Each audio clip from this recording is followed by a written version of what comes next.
this child is thinking about, I've let my team down, I've let my coach down, I've let my parents down. You can't just leave the kid like that to deal with all these emotions. This is where the emotional support comes in to die everything down and let the child know that it happens. Football, you're not going to always have good games. Messi never had good games all through his career. Same with Ronaldo. These are things I tell my son. And when my son makes mistakes, I find videos of funny moments in football where top players miss crazy chances. And I said, if Ronaldo or Messi can miss penalties, then what are you? So you need to allow yourself to accept that mistakes is okay. But the kids, they don't know how to handle these emotions. This is where parents should come in.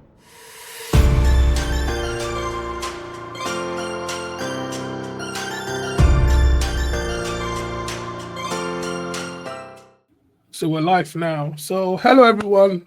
Another amazing episode here today. And today I've got an amazing parent. His son was at the same academy with my son. And a good bowler, amazing parents as well. But today's episode, I don't want you to fast forward any section because the question I'll be asking, if you're a parent, if you're a coach, if you've got a young athlete or kids that are currently at the academy system, this podcast will enlighten you enough. So don't fast forward, just stick through all the way to the end because the experience that my friend here will be sharing with us will be so impactful that you can take that and run away with your child and have a very seamless academic experience. Okay, so just brief introduction of myself. Like everyone know me, you call me Ola. I've got a 10-year-old plays for West Ham. And I also do some one-to-one coaching on the side and some mentoring to young athletes. And the reason and the aim for this podcast is to just enable parents with information to navigate this football journey. It's as hard as it is, and not a lot of people are willing to share. So my mission is to provide that information, be it through parents, be it through coaches, scouts, and professional bowlers, just so that you know what you're getting into as a football dad or mom. Okay, so my big bro here, if you're happy to just introduce yourself and then we'll get rolling. All right. Hi, guys. And thank you very much, Ola. My name is Tunde Shogaolu, my last name. So basically, my son plays football. He loves football. He's very passionate about football. He used to be at West Ham, but he's no longer there. He's trying to make his way back in. He's been working hard. He's back to grassroots, back to the grind. Still loves what he does and keeps going. So Amazing. In a nutshell, yeah, that's who I am. Brilliant. That's amazing. And yeah, we'll be unpacking. So for our listeners, today I'll be asking serious questions like, we're holding nothing back about how Josh's journey started, from a parent's perspective and also the experience with a Cats One Academy club. And also, with the sad news of how they dealt with being released from a Cat One, which is normal. It happens. It's part of the game, but we don't give up. Like that said, the aftermath, as a parent, as a player, how did they deal with? Because normally when you're playing for an academy, you just have this routine. You're on autopilot from work. I'm dropping my son at football. From football, I'm doing this and that. So how do you guys deal with the aftermath? And then, questions,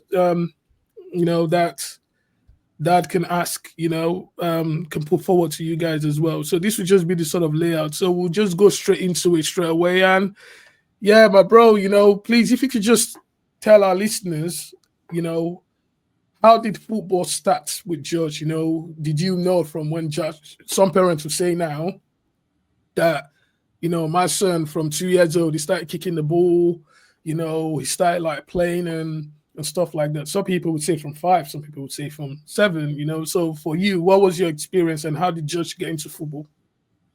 Okay. I think for me, I had a, group of friends, my secondary school. We were in the park one day. We had an event, and we're all there. All of a sudden, I think Josh was 19 or 20 months old, His mom wasn't around, so I had to take him myself. It's just the two of us. And, all my friends, people brought their kids. And so that Josh would not disturb me, I gave him a ball. And for almost 2 hours, Josh did not leave the ball.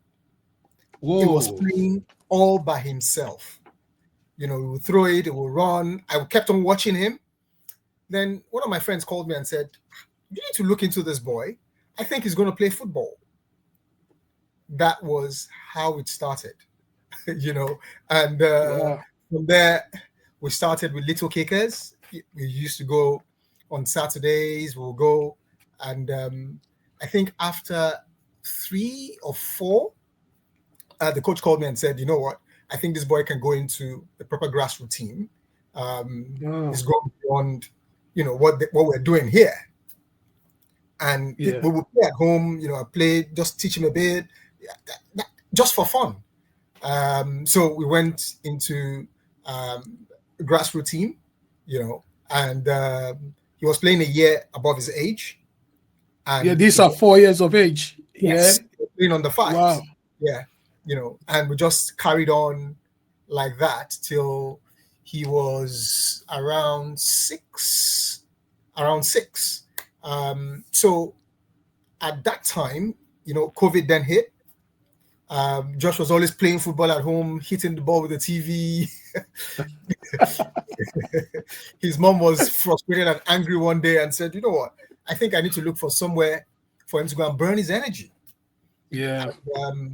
That led us into another grassroots team where we started. That's on the east side of London, and the rest, they say, is history.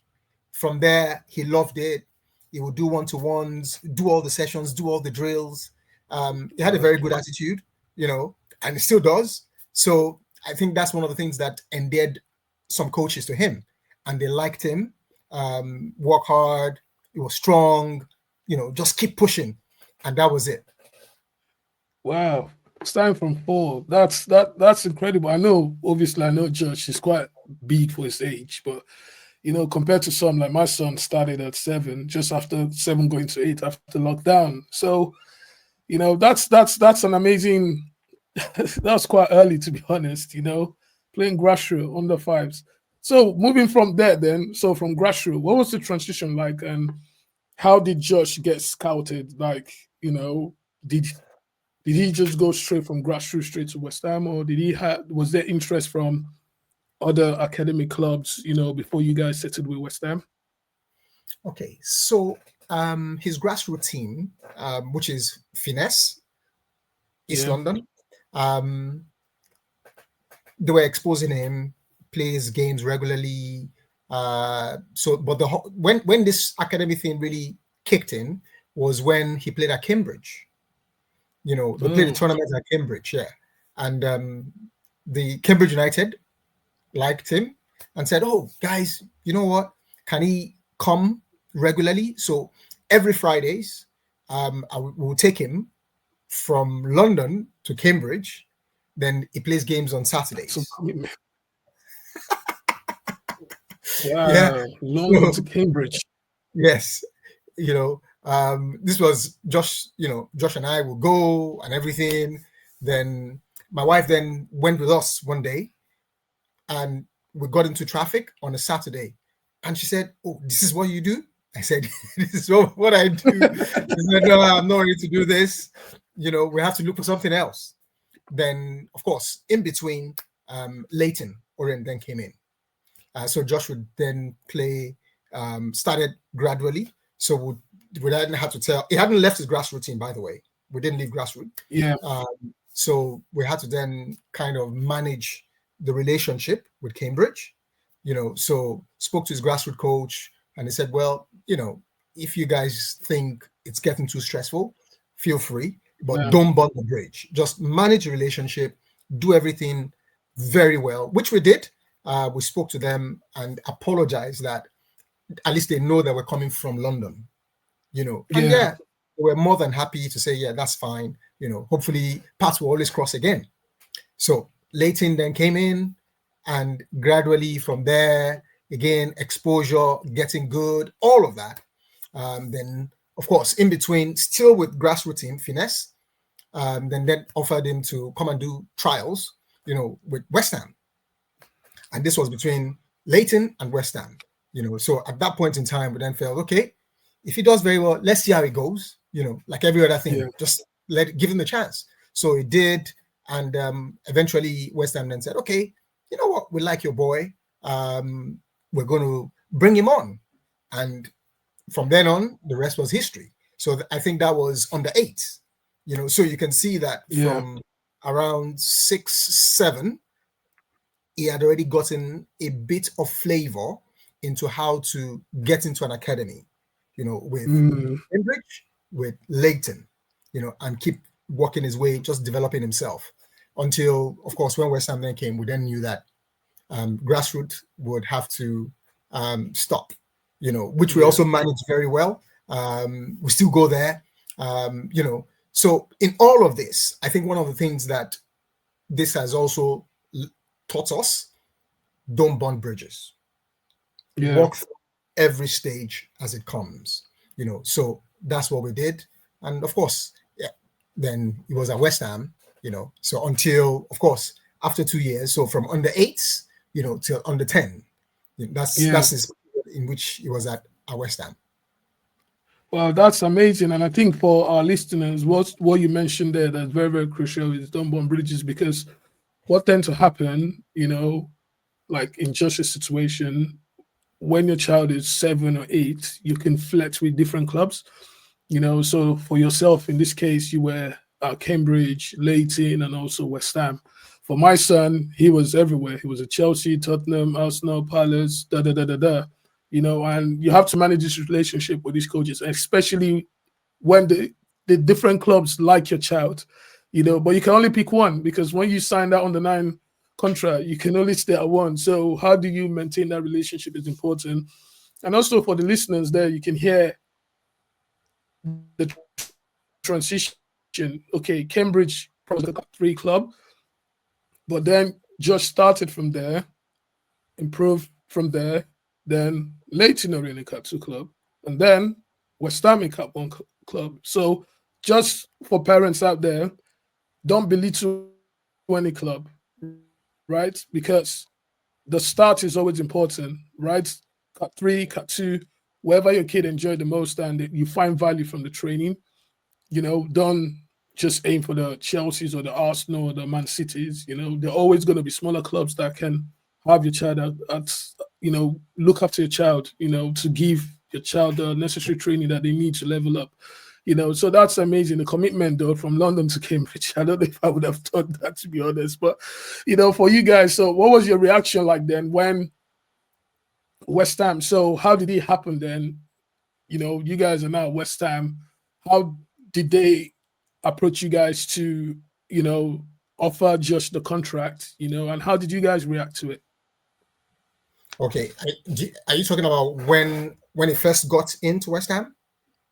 Yeah, like most kids, you get into West Ham. I knew when we came in, there were kids that were there and they've been there for longer than my son did, but they weren't offered at West Ham.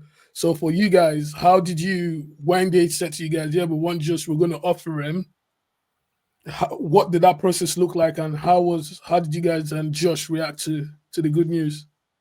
Yeah, I think Josh was happy because kind of already getting to settle in, having friends, just enjoying the moment. That was the most important thing. And I think that's one of the things that was the key takeaway. Just enjoy each day as it comes. So he was enjoying it, was having fun, still working, still doing his own training by the side, just, being himself, enjoy school, just generally just enjoying it, which was what it was. The coaches, have fun with them, play with them, because again, that's the foundation phase. So Josh was happy. We were also happy, that, at least he has the opportunity of being in an academy. And that was it, and we took it just like that. Amazing. So for you guys, before going in, obviously you've been a grassroots, playing grassroots. Did you have any expectation going into academy football? Was there any expectation? Was there anything going in your mind that you really wanted? Because there's so much excitement. Most parents that I speak to and kids that I work with, the ambition and their goal is just to get into academy. I just want to get into an academy. I just want to get into an academy. But for you guys at the time, when he was transitioning from grassroots, was there any expectation with academic football, from you guys? I think for us, it was just to make sure that, you know what, be the best you can be, work hard. Yeah, The key ethics was just make sure you're working hard, make sure that you can be competitive, make sure you keep improving, make sure you're disciplined. Those are the key ethos. Beyond that, just be a good person. Again, all of these are just lofty dreams in being an academy. But the most important thing is to make sure that the child is well grounded. You know, yeah, um, Stay humble, stay hungry, do all the things you need to do. Don't stop being yourself. yeah, All of those, I would say, side perks would always come. In a school, for instance, just plays for West Ham. Then you find people yeah, that, when you live in the Millwall area, you're wondering what the hell. You find all of that. So, but yes, again, just enjoy it. Enjoy it. It comes with a lot of excitement by the side. So when you yeah, go out or when you wear your West Ham kit and everybody sees you and everybody like, oh, well done. exactly. All of those things, they all feel good factors. But again, as a parent and as a father, knowing fully well that life is a journey.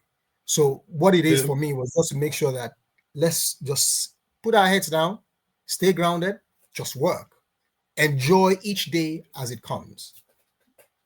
yeah, amazing. And that's just literally the main point academic football. You just have to enjoy it because there's so much perks that come with it, the training facility, the kids, the tournaments, international tournaments, they're just these things that you get for free, so it's an amazing environment to be in, but it's no a do or die, in my own Yeah, opinion, so moving on from there now to the academic experience, and thanks for explaining that journey because well, some parents is different. Some kids play grassroots. That's the typical tradition way, where from grassroots you get scouted by a club and you go into the club or multiple clubs, and then before under nines you get offered a contract and parents are excited. So your journey with Judge obviously just started at 4 for some, like my son started at 7. But again, it don't really matter. But the process is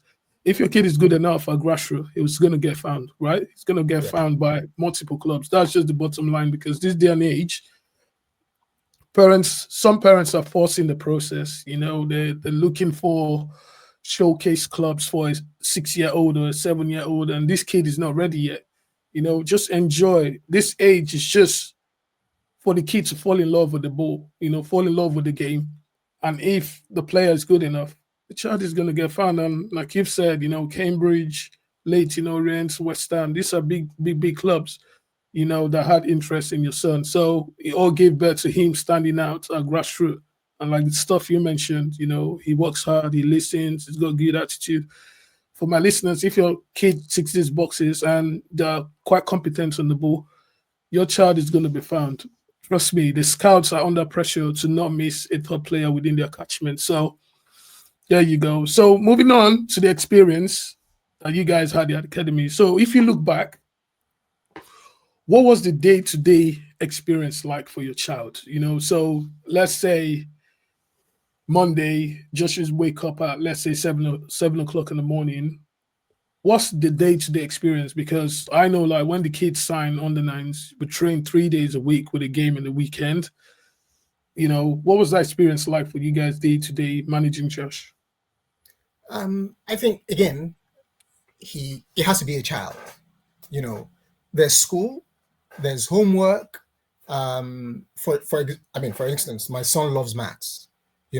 So he tends to do maths almost like every day. Yeah, so we can't leave that aspect out. Till today. So Yeah, um, we have to consider that going to school, having to sleep well, to eat well, to look after his body. So all of the things that you want to make sure that you help him develop Yeah. into the right athlete, the right mentality, even what he watches, the type of friends he keeps. So all of those things are things that we had to combine. Because again, Mondays, for instance, after school is training. So by the time between my wife and I, we have to split the days.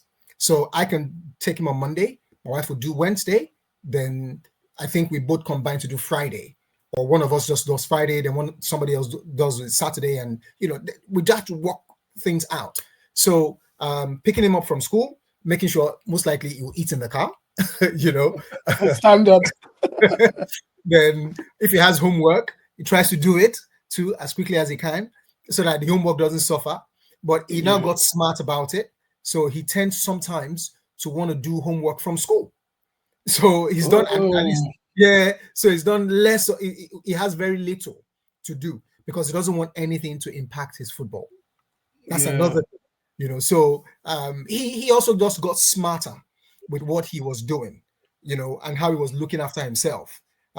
Josh, you can't play football in school. You can't. So some of those restrictions was there, But at the same time, I think for him, the most important thing was he wants to go train and have fun, and again to be with his friends. So that was what it was like. He had friends with West Ham. He wants to play football and he wants to enjoy. So it's a combination of those things. So that's really how his normal day-to-day or activity throughout the academic journey was. Well, that's smart though. That's something I can take on. I know, like my son loves maths as well. He's got computer brain. But what that point you mentioned, doing some of the homework at school before coming home, that's something I'll be speaking to my son about, to say, you know what, during your break time, if you can get 20 minutes done, then you can have a nap in the car, or we could just read. So Saturday, Sunday, you pretty much have nothing to do. You can just chill, maybe watch movies or play on your PlayStation and stuff like that. So that's really wow, that's I think you just answered you went into my second question as well, where how you balance that, because for some parents, some would say it's too much. You understand? But my own opinion, yeah, sometimes some things could be too much if the kid is overtraining. But I think kids, the way we program them, can allow them to do a lot of things. For example, my son we wake up at 6:45 in the morning. And Nathan would do some stuff with me before.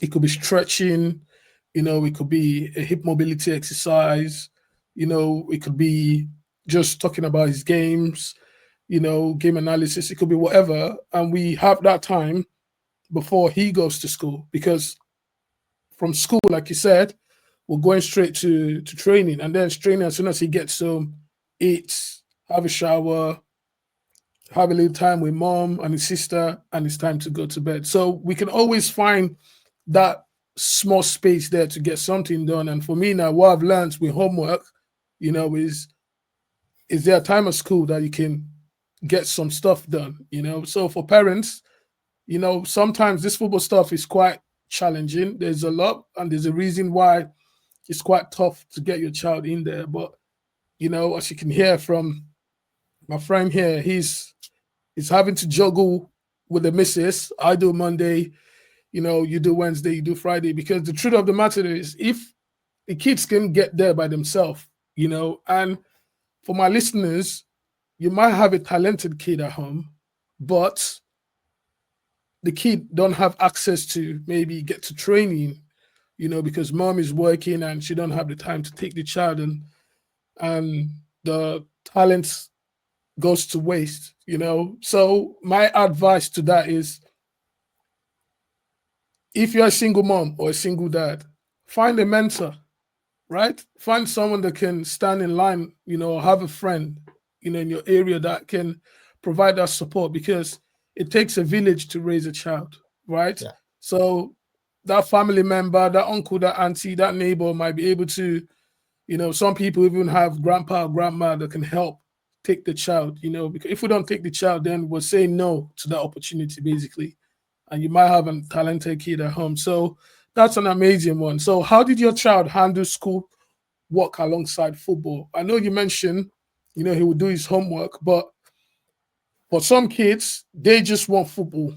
They don't want anything to do with school. All they think about. My son is guilty. I'm not gonna lie, Nathan. If not because of how we support him, all he wants to do is play football all day. But for you guys, how did you manage school work alongside football? Yeah, I think it's also a function of parenting. Um, we were we had to make it clear. Yes, you're going to play, you want to play, you want to do that, but at the same time, school is also very important. Because again, if anything happens, what are you going to fall back on? So Yeah. And again, it has to be in the right balance because because it likes maths. Okay, I'm just using that as an example. Yeah. It wants to be very quick about doing stuff, so that helps. Yes. On one side. So okay, let me just quickly do it. Let me quickly do it. Let me quickly do it, and that's over. So I can go back to my football. Yes. That's another. But these are things that again, the child is also very important in all of this. So it's consistent counsel, consistent showing. Again, do as I do, not as I say. So if there's certain things he sees you do, of course, automatically he also know that, okay, let me do it. So all of those factors combine together to make sure that, school is very important. Football academy life is also very important, because if you don't do well in school, academy can say, because they will get your performance. Yes. Yeah. So they can say, oh, this is too distracting at this foundation phase. Yes. Yes.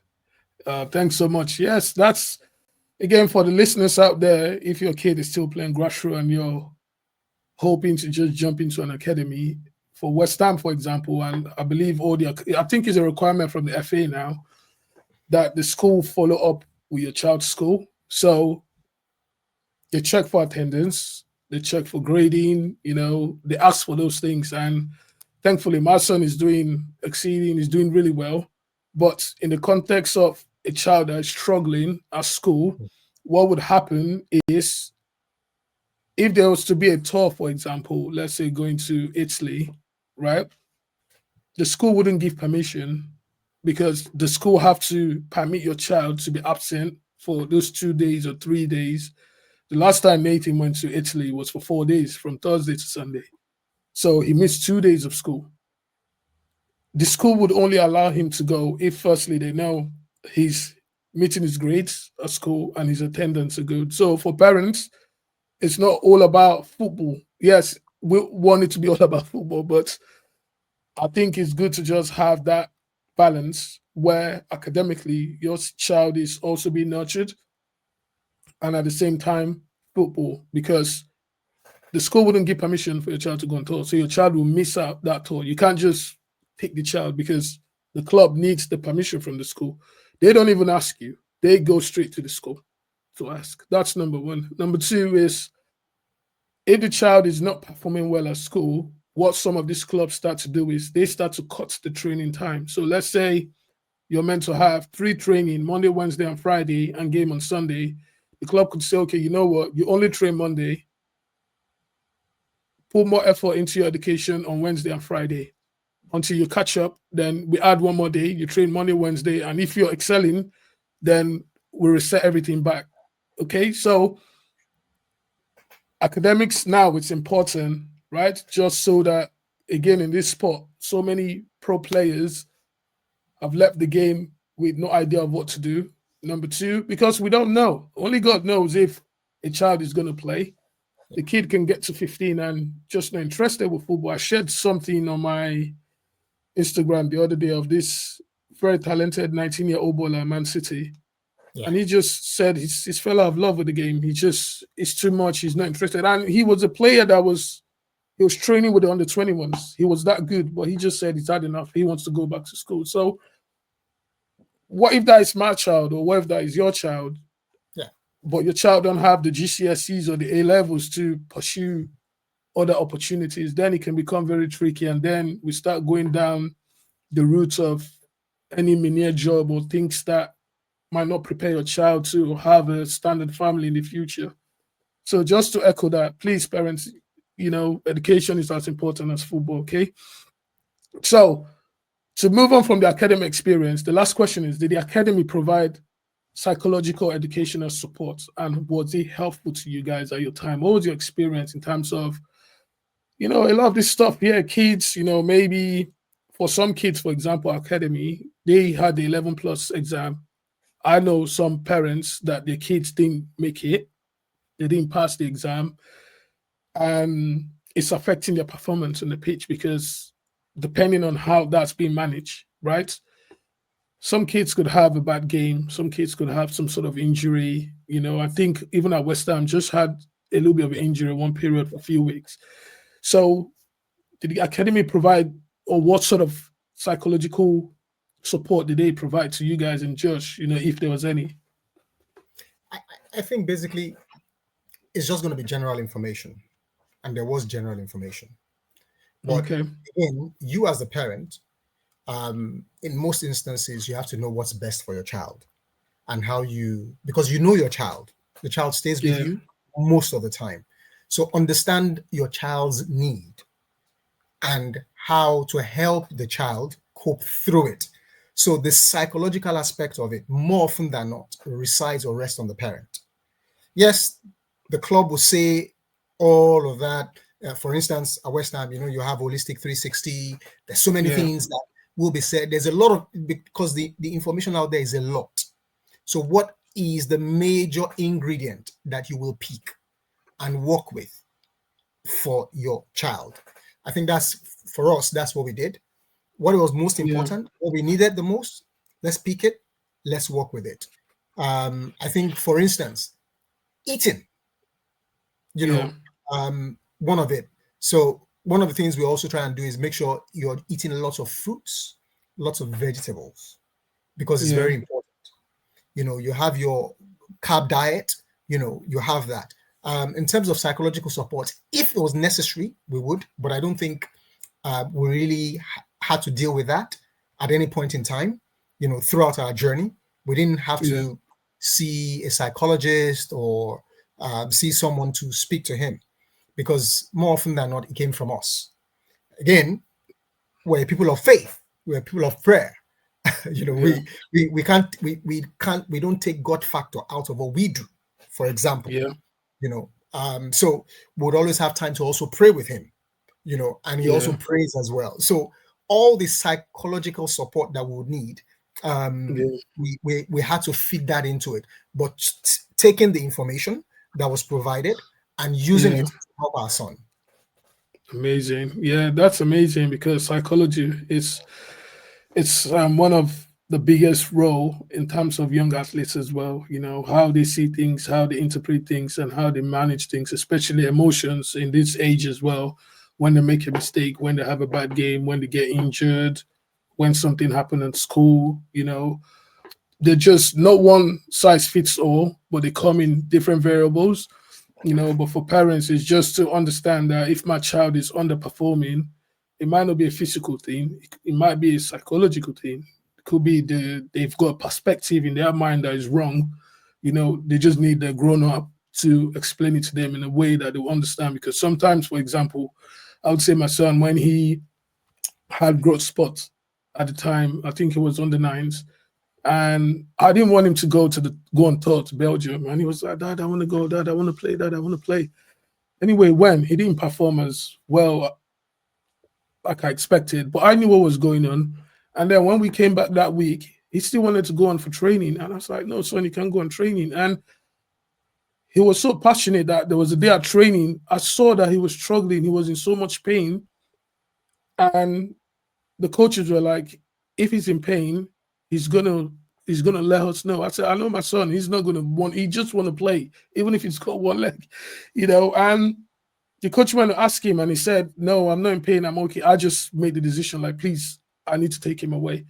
But then I had to explain to him that sometimes you have to leave to fight another day, Yeah. Because you might have some sort of injuries that if you don't rest it, Yeah. instead of 1 or 2 weeks off, then you could be having 4 months off, for example. I know kids don't really get that. They don't get injuries like that. But whatever injuries that come has to be managed the right way. So just let him understand that it's okay to rest. Yeah, you're not missing out anything, because resting is something that your body needs to recover, especially when you've just grown a little bit more. So, so for parents, and clubs as well, yes, the club will provide, just like Josh's dad is saying, the club will provide a template, but for you as a parent, you have to see what fits your child's, what applies to your child, and provide that support for them, because the mental side of football is the most important thing. The professionals, they say a lot, how you reflect and how you think about something can determine your direction, so just to put out there that clubs should support, and parents as well, don't take that points lightly. So we'll move on to the next one, parenting through the process. And this is something that myself are currently, and I'm still doing. Yesterday we had training, it was freezing cold. I just had to be there just watching my son play, because I love watching him play all the time. But for you as the dad, what role did you feel like you needed to play as a dad to Josh as a baller? What role do you feel like, you just had to play more emotional support for him, or what role do you think that you needed to play for Josh, during his time at West Ham? I think for me, maybe because of the type of person I am, everybody's different.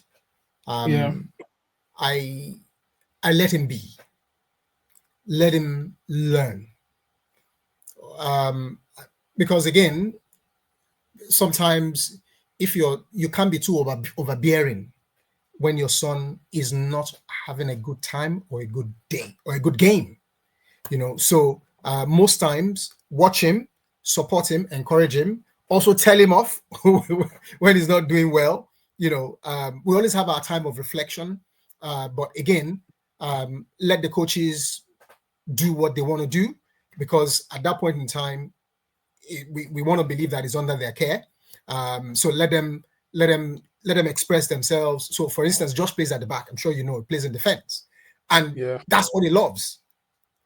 So Josh is not the regular one that wants to go up and go and score. No, no, no, no, no. He wants to make yeah, sure, nothing gets through the back. That's what he likes. So yeah, how can you help him be the best at that position? Yeah. So again, it's also maybe my own type of background as well. Whatever I want to do, my dad allowed me to do it. So with my son, I let him just be, But when I have to also sort of guide him and tell him, I don't think this is right. What could you have yeah, done better? So usually that's always our conversation. What do you think you could have done better? So make him think, rather than you should do this or you should do that. No, no, no. What do you think you could have done better? How do you think you could have done this, this, this, this, this? So it reflects, and it then knows that, okay, you know what? Let me try it this way.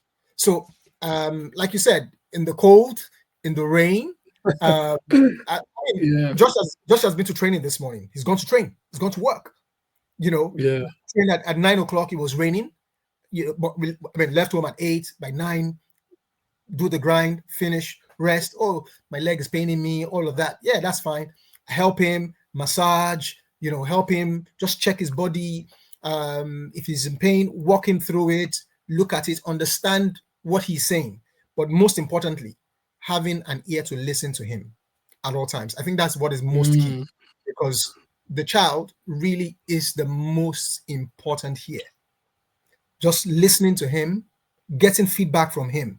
Because again, yeah, my son it can be less emotional, by being less emotional. I mean, when you look at his face is always, on the hard yeah, side.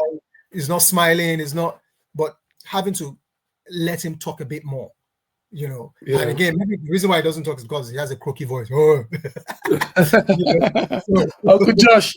exactly, exactly. So that's that. Just give him a listening ear.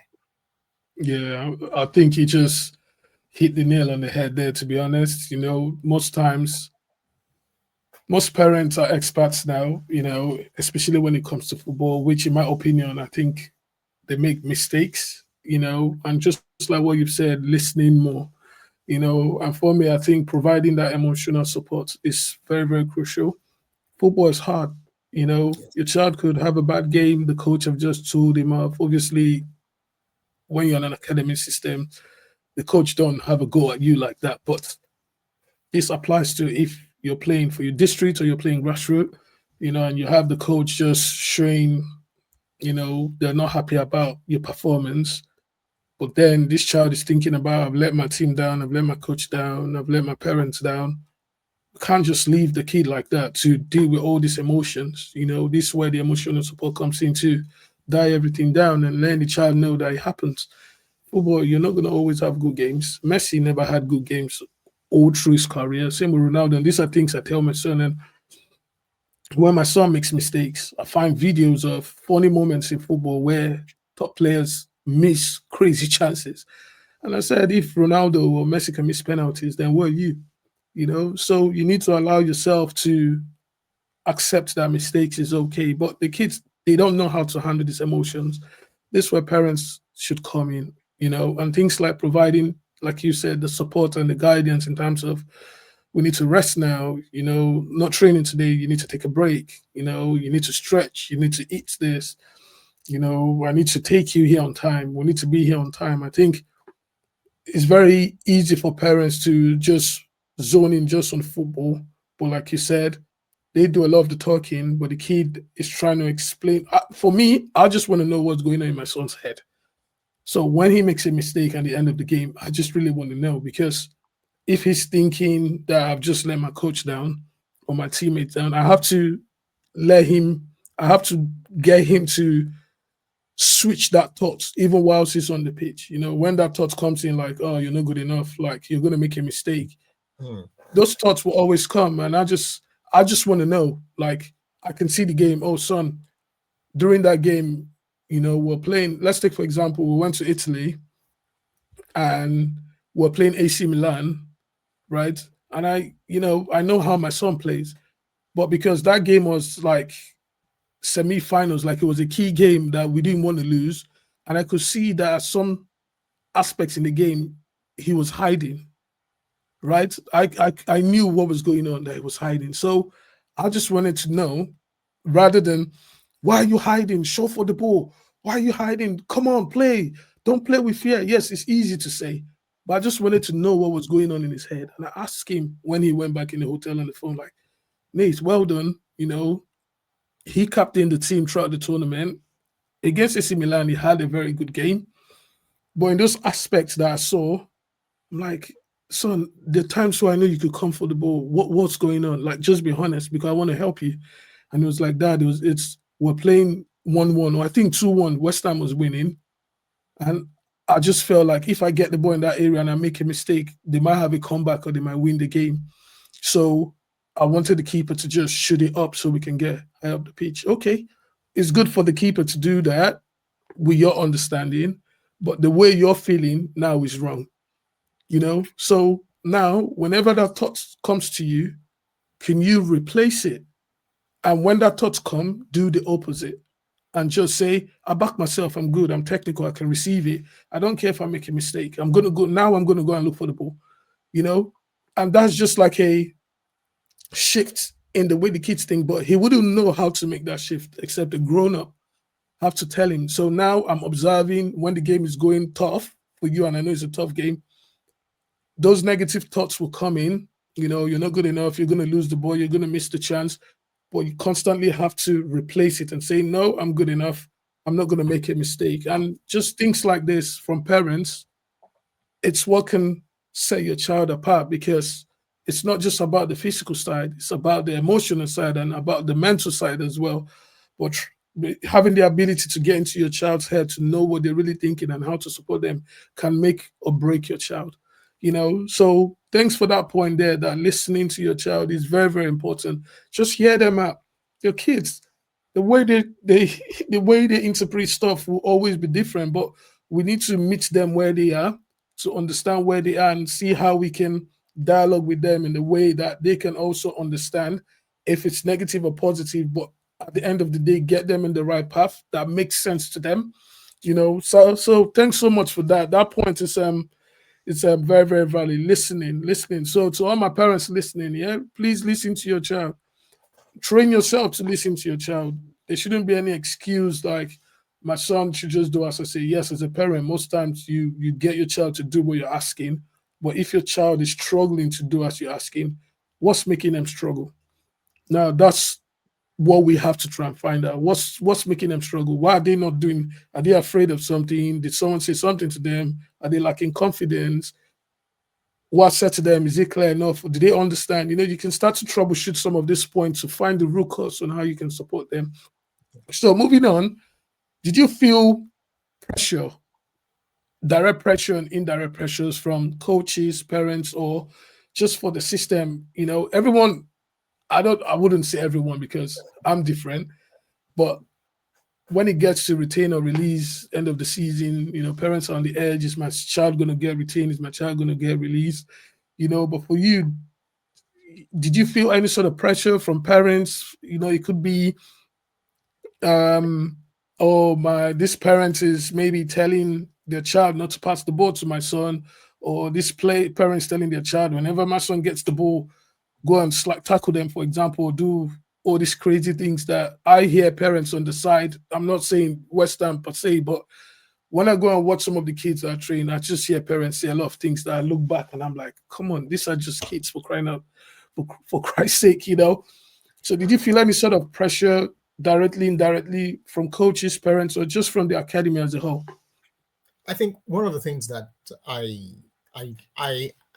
took into the academic system is learn to detach yourself. Good. Because if you don't, you will get sucked in. And more often than not, a lot of reaction that comes from you will be negative. Yeah. And that negativity, you're most likely going to pass it and it will influence your child. The most important thing is the child, not you. Because if it was you, you would have been in his shoes and done better. Yes. So that is what I always say.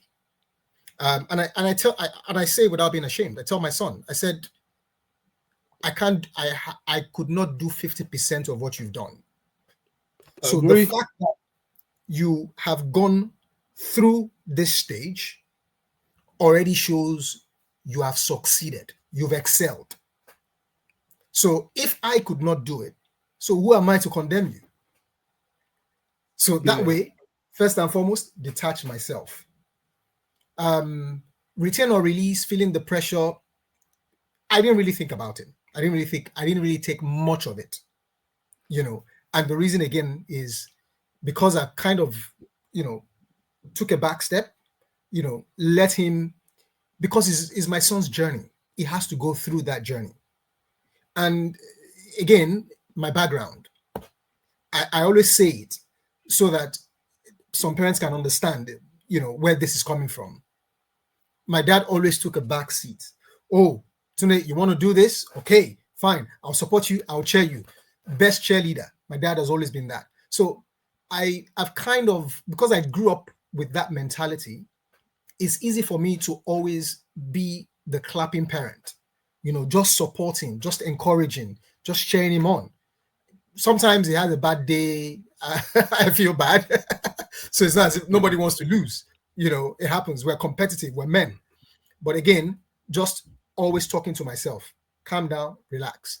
The academic system, you always feel under pressure, whether you like it or not. Because again, because there's always consistent churn of players. They'll always bring a new player in, maybe where your son is at, and you're going to feel, oh, what's going on? But again, you have to understand that is the process. Unfortunately, you don't own the club, so you don't have control of all of those factors. But again, the most important thing, don't let that anything negative drive you to then influence your son or your child to do the wrong things. So that's my own honest advice. I think similar to me. Just detach. I detach, like you already know. when you were at West Ham, some parents, they thought I was antisocial, which later on they found out that I wasn't. I like to have a chat, I like to laugh, I like to speak to people, but maybe not about football, maybe not about other kids, maybe I'm not about the coaches, not about the club. We can talk business, we can talk life, food, whatever, but there's so much tension, at the training ground, and parents are on the edge because for some they can't stand to see their kid make mistake, or if they see the child is struggling, they just can't stand it. And for some, they just talk about other people's kids, have things to say about other people's kids. So that environment with my own kind of personality, it's not okay, So the best way for me is run away, So I just even match day, you see where I stay during match day. I don't even stay close to the action. I stay very far away from the action, and I'm a cheerleader to all the boys. I want all the boys. Like when I knew, I think we're on the WhatsApp chat when parents were saying my child is retained or my child is released. My wife can bear me witness. I cried when I heard some players were leaving. I was upset. Nathan. I didn't even want to tell Nathan about who was released, but he knew when I was just tears was just dripping, and for me it was just that I was just angry that like how would this child deal with this thing? He's gonna miss his friend, all this experience. That's the play. So when I watch matches or training, I support every kid. I want this player to score. I want this player to do well. Yes, I want my son to do well, but I'm not comparing my son with anyone else. I'm not saying, oh, this player scored 5 goals today. Why didn't you score 5? Can you not score 6? No, no, no, no. I just focus on whatever objective I set for him. And as long as he's trying to accomplish that objective during the game, that's a win for me. So this is how I'm able to not get pressure, And I've said to my son, I don't know you as a footballer. I know you as my son. And when we're going places, you don't wear your West Ham kids. I don't want people calling you Mr. West Ham. So most people don't even know he plays for West Ham. I just want you to be a good person because we don't know. If you end up playing for West Ham or whatever club in the future, that's for you, So this is a way I'm able to detach myself, that retain or release. I'm not worried because even at the highest level, you see players being sold or loaned to another club, right? And this just for parents to understand that a particular club might not, they could say it's the end of the road for your child, but it don't mean it's the end Mhm. of the journey. It could even be a blessing that you're Yeah. moving from here now, you're going to somewhere else that, they will develop your child and the environment might be tailored for your child. So we'll go into that topic anyway. I don't want to go ahead of myself, but yeah, so this is how I'm able to detach myself.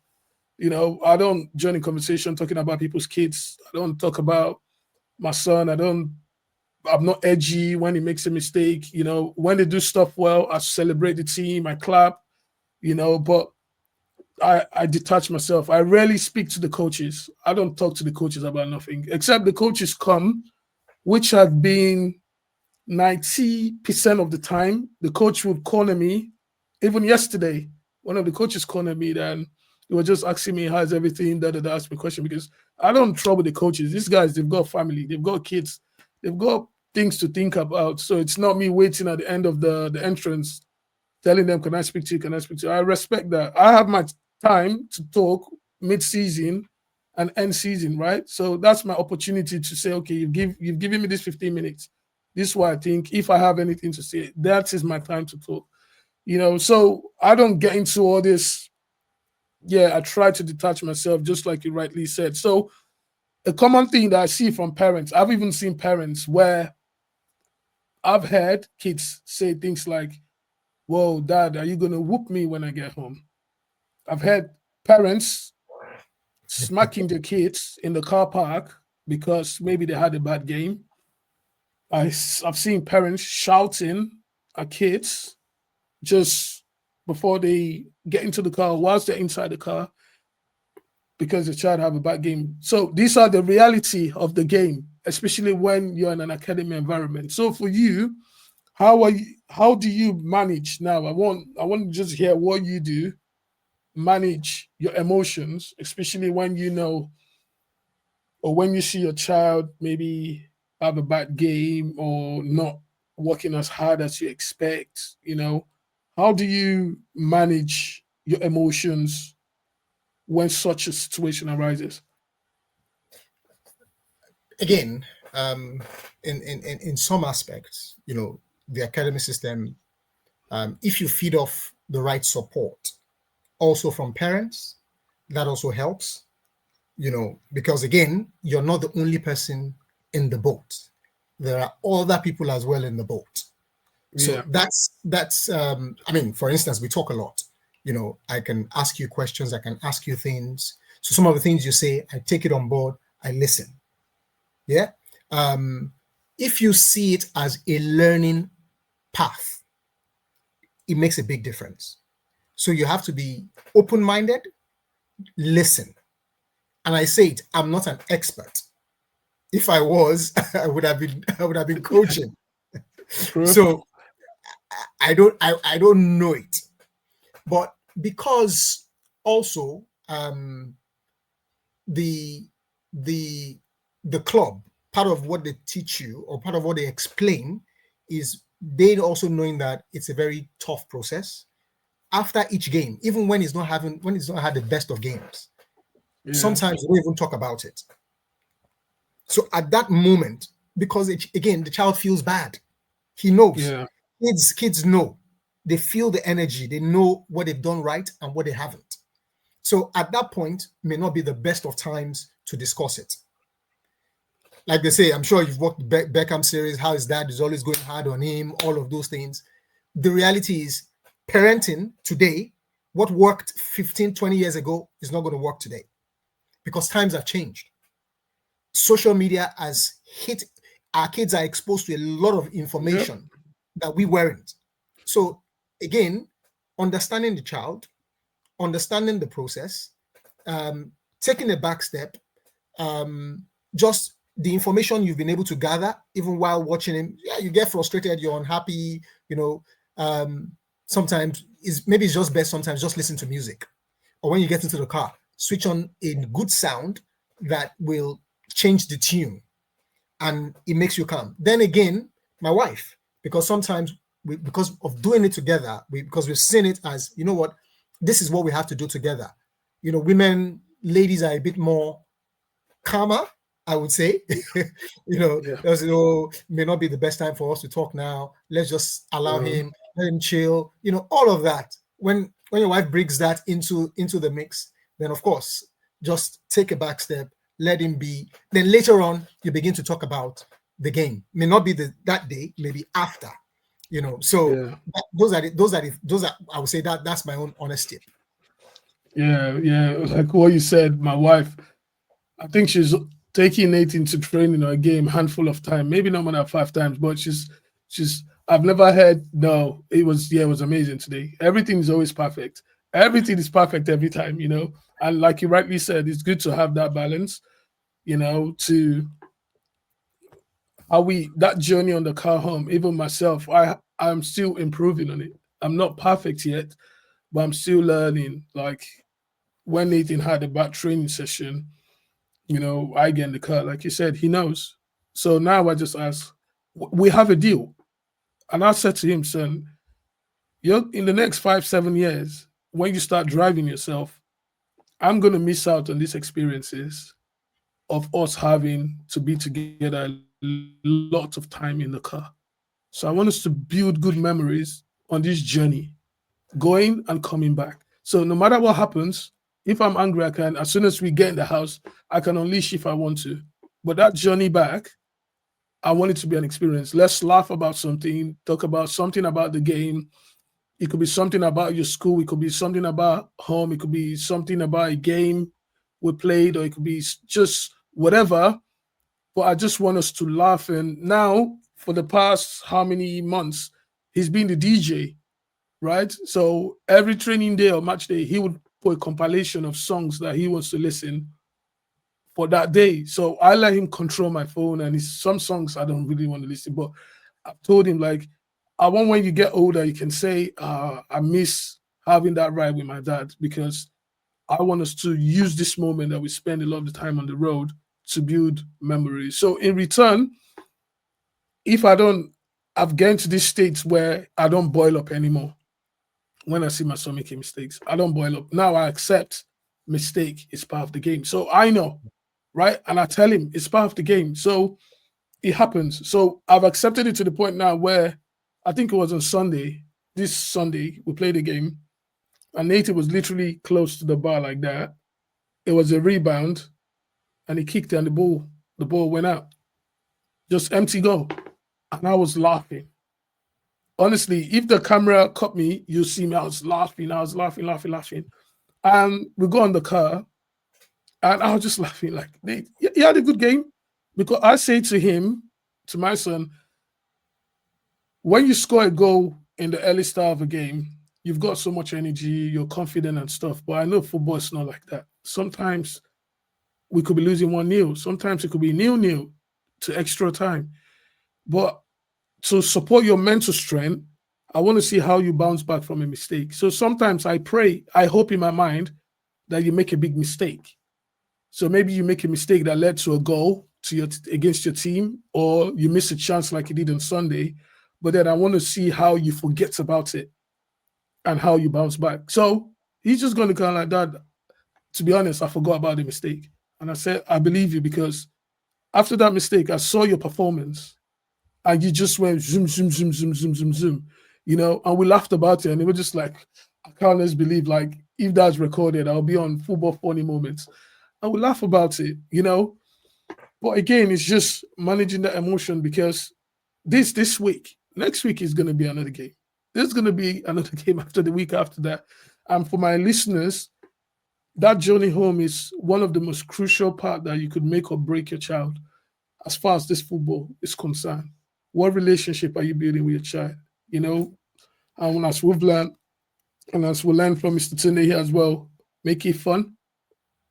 Yes, if there's something, get home, relax, get the missus involved, just so there's that balance, there's a safe space for the child, and understand, why did the child make the mistake? And this is another thing that gives me comfort. When my son makes a mistake, I'm not thinking about the mistake, right? So let's take, for example, finishing something we're working on, for example, and I'm saying, son, if you're playing on the left and you get a chance to score on the right, and you get a chance to score, can you just try and aim for the far corner on that side? Yes? Yeah, sometimes when you shift and you just smash the shot might go in.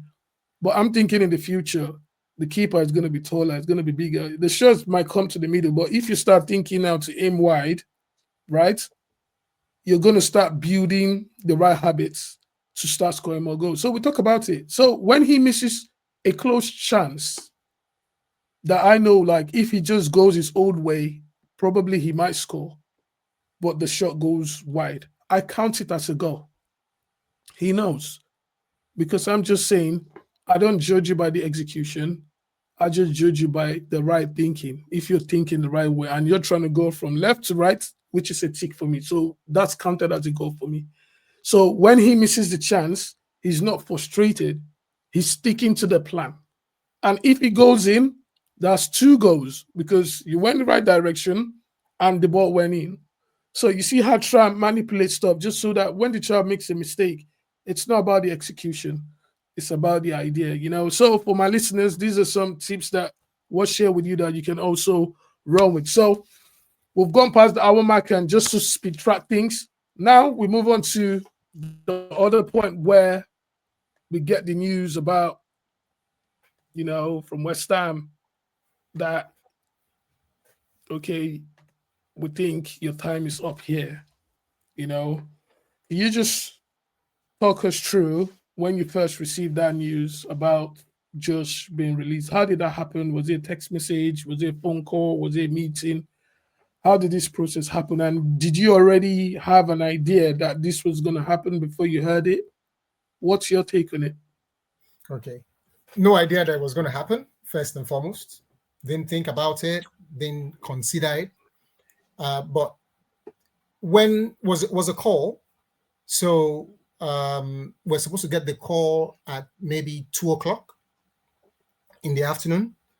So I didn't hear until around 5. I'm like, oh, this is strange. what could be going on. So at 6, still thinking this is very unusual. When you're giving a person a time, you would think that, okay, from experience, there's something wrong. I'd already started having that feeling that there's something wrong. So of course, at 6, getting the call, then telling you, oh, we're sorry, blah, blah, blah. We're not going to proceed again with your son. It came as a shock. That's one. But again, it also didn't come as a shock because it's life. It's coping and dealing with difficult decisions. Yeah. So, I mean, personally, I've been through ups and downs in life. So I could understand, especially when, for instance, I lost my dad. He passed away right in front of me. So, so since that experience, I don't think anything could, come as a shock to me per se. So I had that shock absorber, and I know I could manage that. Yeah. But I think, of course, my wife was hurt, and then having to then tell our son, what are we going to do? How are we going to tell him? So eventually I called him, Josh, this is what it is. He didn't believe it. He didn't believe it at all. He said he's still wondering, how could that have happened? Processed it. He just wanted to understand. And there were just so many questions. But then again, this is where parent comes in as well. Just let him understand that in life, these things happen. Yeah. And I told him, and the example I used was, you know what? After all, I've had someone who I was dating who said, you know what? When I'm no longer interested in you. Exactly. You've got to move on. So I said, you have to see it like that. Like, okay, yeah, maybe there's a girl you liked, and the girl said, sorry, we can't. I said, so that's how you have to see it. And I think that again just gave him the comfort. So even when that was said, I know we spoke about it. I said, you know what, Josh, carry on, finish the season. Just play all the tournaments you need to do, all the things you need to do, training. You still keep going, and you never can tell what tomorrow holds. So and that was it. Did it affect him? Yes, it did. Because again, at some point it was very emotional for him. And it took him a while to process it after leaving West Ham completely. It took him a while. He didn't enjoy football. It was very, very emotional for him. But then again, as parents, what do? Hand, a head to shoulder to lean on, talking to him, praying with him. Just let him know that, you know what, you're the best things that's happened since sliced bread. Yeah. That's very good. That's a good one. You're the best thing that has happened since sliced bread. Beyond football, you'll always be my son. There's so many things still ahead of you. So this one means nothing. Let's be grateful to God. It happened, and let's walk. Let's go and enjoy yourself. And after that, of course, took him on a holiday. We went. Yeah, that's sweet. Go and enjoy yourself. Don't even play football. Just relax. Just be a child. Meet your cousins. Go and see fun things. Yeah, which we did. And of course, then came back to school. Yeah. So for you, do you think that parents, including yourself, in hindsight, that you talk about retain or release, like you explain it to your child, every now and then, just so they know, so it's not shock, like me, I tell my son, like every 3 months or 6 months, I just let him know. And I give him examples, like Ebereze, for example, about 5-6 clubs, they all said he wasn't their cup of tea, of which one of them ended up now paying crazy amount of money when they had him for free back in the day, but this is how the game go. But I let him know, just so that, not to put him under pressure, but just so when it happens, It's like, okay, I think I did a video back then on how I prepare every end of season for retain or release, and this is just something I do with my son before end of retain or release. First, I already have a backup top grassroots club that I've already gone there. I've seen build relationship with the coach, like the team, and I'm like, okay, if this happened, the transition will be seamless, straight into this grassroots club. So I have that backup. I speak to my son every 3 months, every now and then. There's no calendar to it, but I just let him know that you may think you're flying at West Ham, but West Ham might say maybe you're not what they're looking for right now, which it's okay, because some parents would say my child was depressed. My child, yes, you miss your friends, you will lose that routine of, okay, this time from school I go here. It takes a little bit of time to reset and readjust. But the overall aspect is just the child mentally being prepared to know that it's okay for the club to say, you know what, maybe you're not what we're looking for right now. It don't mean you might not play for the club again in the future.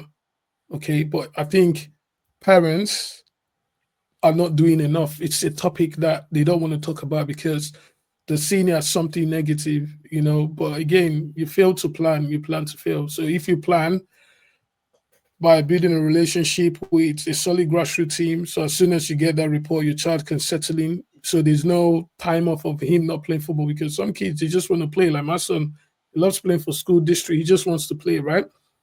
Having that transition. Also, number two, if this happens, how do I reset my son routine like you did when on a holiday?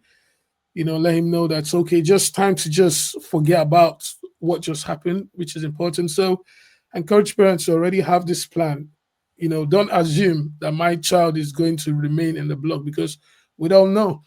Sometimes you might have indication by your end of season reports or mid-season report, I should say, from what the coach is saying, their report, sometimes you might have an idea, but sometimes you might just be surprised. Maybe a new kid are just coming on trials and the kid is similar to your child, but the kid can do more than your child is doing. And for that reason, they can only keep one. So one has to give way. It could be different factors, but before the end of season outcome, this is what I do. I just prepare. If he's staying on, okay, we'll rinse and repeat for next season. Okay, and in this way, the child knows what's coming. If this happens, okay, my dad and my mom, they've told me already, it happens. I'm not their cup of tea now, but another opportunity will come my way if I'm good enough. Okay, so it was good to know it was heartbreaking. I wasn't expecting it as well, and for some of the other boys as well. But this is just the game. I think parents need to know that the club owes you nothing. Some parents think they want to have this entitlement that how dare they release my son? They have bad things to say about the club. They have bad things to say about the coach. But sometimes if you start to narrow these things down, it's either you're being misled or, and how can players be misled? For example, you have your mid-season review, the club or the coach are asking you to improve on, let's say, for example, heading the ball more, just for an example, or talking more, whatever they say in the IDP. But some parents would disregard that feedback, which should be the most important thing to you if you want to be at the academy. And they still go on their old ways and keep doing whatever, and they care less, But then when they get the shocking report that your child will no longer continue in the system, then they start having negative to say, oh, this coach is not good. They don't like my son anyway. Da, da, da, da, da, da, da. Yes, some of the clubs, they make mistakes. But for parents, when you get those mid-season review, take it seriously. Get your child to want to improve on those things and track it and monitor it and see they're getting better. Okay, I'm not advocating to always speak to the coaches every time, but after the mid-season review, maybe 6 weeks after, you can follow up with the coaches. How is Nathan doing? How is he getting on from his last incident? Is he doing enough, or is there anything else you want me to consider? Just so that you can give your child that chance, to improve on what they're asking. Some, it could be body language, positivity, attitude, hard work. It could be a combination of different things. But whatever they're asking, get your child to improve on it. Okay. And if your child does improve on it, it don't guarantee the child is still gonna stay. Yeah. But if improving on those aspects will only make your child better, right? So even if they say no, but your child is still going as a better player in that Mm. aspect Mm. into somewhere else. So it's Yeah. still a win-win at the end of the day, Yeah. Yeah. But after this situation now, where you've had the phone call and they've told you that Josh, would not be continuing with the program, so how did I just mentioned, for example, the backup plan that I would have with my son. But for you, how did you guys deal with the aftermath? Like, yeah, I know you went on holiday, you chill, you went out with Josh, but how did you guys manage to recover from this news?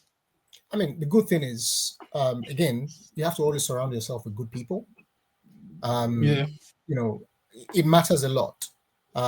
Josh, he's got very good. A lot of coaches, love him, working with him, you know, and he also loves. He has the coaches he wants to be around. So for him, that was, to be honest, was very easy. Yes, he didn't feel good. He spoke to one of his coaches about it. That one asked him, process his thoughts, and he spoke to him, which was very good. Even some of the things that I did not know.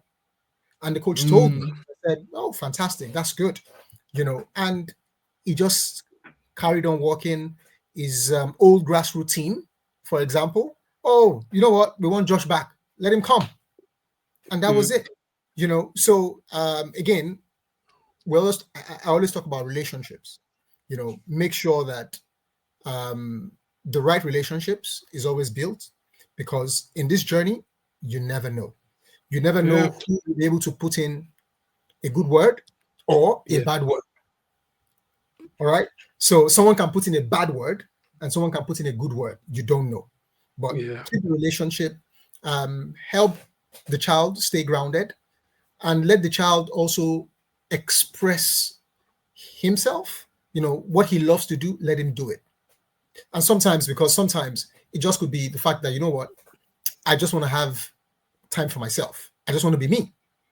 That yeah, happens. So again, at the end of the day, yes, it turned out that we didn't like the decision, but again, at the same time, what is best for him? We have to look at that as well. So it may not be, West Ham may not be what he needs now. It could be yeah, somewhere else. And he's working his way through it. It's not the end of the world. He's getting better at other things. He's still getting better at football. He's improving. He's working. He hasn't stopped, and he's carried on. He's moved on. So I think that's what it is. I mean, he plays district football now. So yeah. That's another so layer. yeah, Amazing. he plays regularly with other clubs at the same Yeah, time. So he's moving on. Yeah. yeah. And yeah, that's just a testament because some parents, especially parents listening right now, the journey sometimes is not always up. Sometimes you're gonna have this, right? But at the end of the day, as long as the child keeps enjoying it in the right environment, like there are players now that clubs are signing from grassroots at age 14. So there's no force. If the kid is not ready to be at an academy, it's okay. Yeah. But as long as a parent, you keep supporting your child is still training like an academy player, top Yes. grassroots club, eating the right food, training, working hard, having the right mindset, being in the right environment. Trust me, the kid is even in a better space, right? Because he's playing with less pressure. And when the time comes when everything all comes together, he's just going to be walking into a club, But the shameful thing I hear and I see is some parents just throw in the towel, they give up, you know, but it happens. For parents listening, you don't work for the same company all your life. You might work for this company and You might feel like I'm not happy with the way I'm being treated. Maybe I'm not having the flexibility, and you move on to somewhere else. It's the same, but just this entitlement that parents just feel like the club owes them something. No, for every child to be at an academy, it costs the club a lot of money. And if they say this, you're not a cup of tea now, it's okay. We just keep working, and your kid might be in an environment where he's the kid the club are really looking for, because this happens time and time and time again. There are a couple of players that have come into West Ham on trials. They've signed for Tottenham just a few weeks after, right? But West Ham say you're not a cup of tea, but now they've gone Tottenham, right? Jamie was not West Ham cup of tea. He went to a lower tier club to Leighton Orient, and Arsenal had gone to pay a lot of money to buy him. So look at the process. This club said, you're not good enough for us. You went to a smaller club, a bigger club came and paid money. So as you can see, the point is don't give up. As long as the child loves football and the kid has something, we keep nurturing it, and we take each day as it comes, and we see where we end up. So to start wrapping things up, what did this entire experience teach you about academy football? Because Josh, starting from pre-academy up until under 9s to 10, you must have learned a lot, along the way. What do you think you packed with yourself now, and what experience do you think you've sort of learned from this academy journey? I think the most important thing, discipline, consistency, always get the right balance, because again, it makes your child stay focused. So whatever the child is doing, he knows, you know what, this is the time for me to do this. Let me do this. Don't get complacent. Don't get carried away. And don't always think you're all that. that's the honest truth. There's always a child that is always going to come that could be better than you. So again, just stay humble, stay hungry, keep being yourself, love the game. That's what I would say. Just love the game. And as a parent, let's just keep encouraging our kids. Help them be the best they can be. And the truth is, my child is the best thing that's happened since sliced bread. So for That's me, it. It's like bread. that's it for me. Because it's my child. Everything I do, I have to help him be the best version of himself, because that's what my own dad also did for me. So it's just normal transition. Yeah. So if you could go back, then would you change anything about how you approached, your time at West Ham, for example?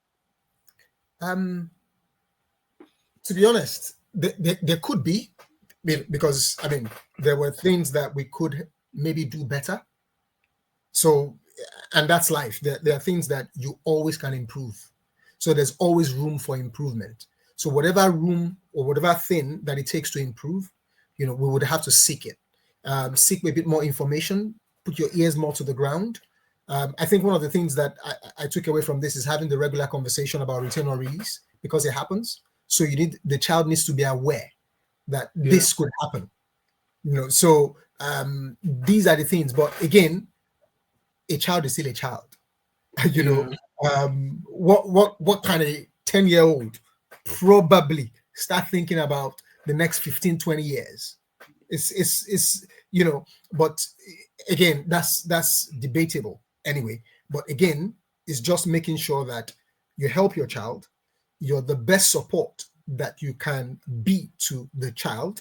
And whatever comes, make sure that you always have, you keep the right relationships. That's what I would say. Very important. Yeah, I think to add to that as well, also for my listeners, if your child is aiming to get into an academy, or if your child is already at an academy, it's things that we have to improve on is. Oh, sorry, I didn't include this on the side, but it's okay. things that we need to also pay attention to from what I've heard from parents when they look back is, pressure, putting so much pressure on the child, the pressure to not make mistake, the pressure to do well every single time, you know, also things that I hear that parents would say, oh, if I'd known, I can change my approaches, sideline coaching, which is as a disrespect to the coaches. They're telling the kid what to do whilst the game is going on. So the kid is constantly looking at the parent, looking at the coach, looking at his teammates, things like that. You know, Parents, as soon as the training finishes, they're already on the entrance waiting to report something to the coach or ask questions every single time, which in football time is being seen as being a busy parent. You know, some coaches would not want to, they just don't want to work with your child, must be exceptional. If not, these coaches don't really want to work with either the parent or the child. So, just to add on top of what you've said, these are things that when I speak to parents and they look back, they would say, yeah, be it pressure, be it side coaching, be it speaking to the coaches too much. Some people think when they build relationship with the coach shows them more favor. They play the kid more, they select the child. It's not always the case. The coach is there to do his job, but the coach reports to higher people that some of these people are not biased, right? They just want to know, why is this player not getting enough game time? So they've got to be fair some way. The coach don't make the final say to say if the child is going to stay or be released. The senior top coaches might come in and make an assessment. Maybe a coach from under 15 or under 18 or under 21 might come in and do an assessment on a training day, on a match day, to see who they're going to vote for to say keep or release. So it's not solely up to the coach. So some parents, they think building that relation, I'm not saying hate the coach, but when you're just trying to build too much intimacy, laughing, talking, asking too many questions, and then at the end of the season, you're hoping this coach can fight for you. Sometimes these coaches don't have the power. They don't have the power to vote. They're not even in the position to say this player should stay or not. They're just doing the job to coach. Other people make the decision. So when I look back, some people would say I'm heartbroken because I thought my son would, because they thought they had a good relationship with the coach, but it's not the coach choices to make. So changing the approach, don't side coach, drop the kid, let the kid play, respect the coach, don't sideline coach, don't put pressure on the child to become a pro now, because we don't know. Just let the child enjoy it and show up with the right attitude and with the right energy. So what would you tell other parents whose children are entering or have the ambition to go into a pro academy club? What would you say to those parents from your experience? You've been there, you've done it. Your child is also currently still in the process to go into another system. What would you say to parents? I'll say the right ethos, the right values. Let the child, first and foremost, the child is always going to be a child. That's one. Two, the values of hard work. Let the child imbibe that. And the reason I say that is because I teach my son. So Joshua, because he likes maths, he does Kumon. So he does Kumon every mornings before going to school. So I make him do it every morning before going to school. At least do 3 or 4 at the maximum. So that way you don't have to do it again through the day. But again, it sets your mind in tune. So leaving the house in the morning, already you're thinking, you're problem solving. So that is also part of hard work. Have the right attitude. Even when something is not going right or you don't do something right, don't put the attitude, don't even show it. Just carry on. Just carry on. Just go. Because when you start showing that attitude, then you're given an impression that you're not interested. And all of these things, your coaches are going to watch you. Your body language, it would show. Again, as a parent, just enjoy the journey. Okay, enjoy the journey. Build relationships with other parents. Have fun. Let the child, because again, it's the child's journey. It's not your journey.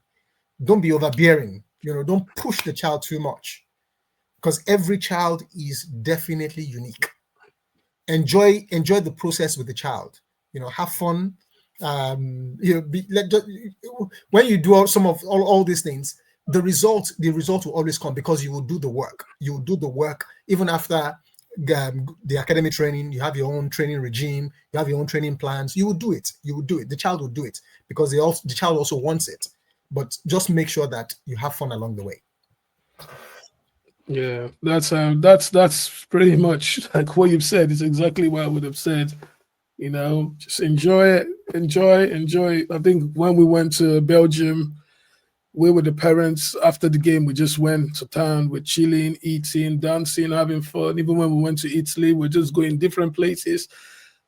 This is a way to wind down, because it's already it's the kids' journey. I'm seeing many parents try to they're taking it as their own journey. They're taking the pressure. The kid can't make mistake. They want the kid to be doing this. They want the kid to be doing that. They want the kid to be at this level. They want the kid to be competing with these other kids. It's just unnecessary pressure. Just unnecessary pressure, because it takes the fun element, and this is how I detach myself. I don't compare my son with anybody kids. I just enjoy. I love watching my son play. That's why people say, "Oh, like you travel to all these places to watch your son." He's my son. I just want to be there for him, but I don't want to hear, "Oh, Nathan did this." I want to see it with my own eyes. So I see him, and it reminds me of my time when I was playing. I just see myself. I'm just in awe of my son when I watch him. So I don't want to miss any moment. So it's more fun for me to be present, you know, watching him. And for parents listening, I hope you had a lot to take away from this podcast today. This episode is not just about the up. We learned how Josh got into the academy system from playing from grassroots. We talked about his journey. We talked about the process. We talked about the heartbreaking news that we did not expect, but also how we can prepare our kids for it. We talked about how Josh recovered, and also the lessons that parents have also learned. And just on that note, for parents, this is just my advice to you as well, listening, and also to Josh's dad. Don't fully rely on the club to do everything for you, right? The club is a business, and they're just looking for top athletes, period. Okay, so you might have to invest in getting a one to one coach or a separate training. And if you are experienced enough, do the little bit with your son in the garden or in the wherever you find space in the park. Don't just leave you on the club to fix everything. They've got 18, 20 players. You need repetition to master anything that has to do with football. So if your child needs to improve on shooting on his left foot, you're not going to turn up to the academy ground and they just set a session where your child shoots for an hour straight. It's not going to happen, because there are 20 other players there. Okay, so you might have to go to the park or find someone that can allow your child to have that amount of repetition to be able to improve in those areas. And this is one place where I see parents make some mistakes. Yes, some parents will say, "I don't do anything extra with my son. It's just whatever he does with the academy." Do I really believe them? Maybe not. I don't think I'll believe them, because yes, the academy might be very good, but there's always something that your child needs to improve on, that you need to do the extra with your child. Either it could be mental, it could be a mental thing, it could be a physical thing, it could be a strength thing, it could be a nutrition thing, it could be whatever. But if you just leave you on the club, your child could be left behind. And if your child is a grassroots, I just want you to take some of this experience that you've learned from Josh's dad, prepare your mind as to what to expect. Yes, it's your child will enjoy a lot of things. It will go on tournaments, it will wear the kits, nice training facility. You could get to meet first team players and all those other things. But it just doesn't end there. The pressure to be at the club, it's always there. Could you prepare your child for it? Could you prepare a child for parents that don't just like you or don't just like your kid? It could be due to many factors. How do you manage these things? These are the realities of the academy system. You understand? The coaches might not like your child, or might not. It might seem to you that he's not giving my child the much love or attention like he's doing to the other kid. How do you deal with these things? You understand? Your child might get injured. How do you manage this thing? So I hope that you've been able to get value, from this episode. And thanks so much, Josh's dad, for your time today. I really appreciate that. And I hope, that Josh goes on to higher graded things. I hope he keeps playing and keep loving the game. He's an amazing player. He's got good stature. He's an amazing kid. And just from the lessons you've learned from West Ham, just on board those takeaways. And, maybe we might have another episode, Josh at Man City or Real Madrid or one of these clubs. And how did that go? Yeah. So that would be amazing to see the transformation as well. So thank you very much. Thanks so much for all my listeners. And until next time, Footballer Basics here once again. Have a good day. All Thank right. you. Thank you. Bye.